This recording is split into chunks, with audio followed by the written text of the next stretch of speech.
Are you having trouble transferring files from your Android phone to your computer? Don't worry, it's easy to connect your Android phone to your computer using a USB cable. First, grab the USB cable that you use to charge your phone and plug it into your computer's USB port. Next, tap "Charging this device via USB" on your phone screen. When the notification pops up, select File Transfer under Use USB for to allow your PC to recognize your Android as a hard drive. Wait while the drivers are installed.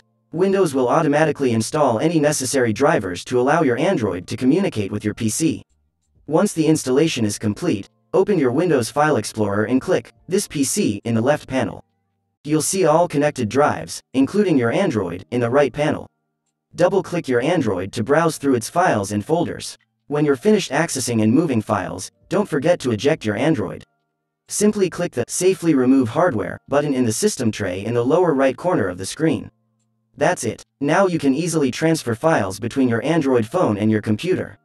If you found this video helpful, please don't forget to like and share. Thank you for watching.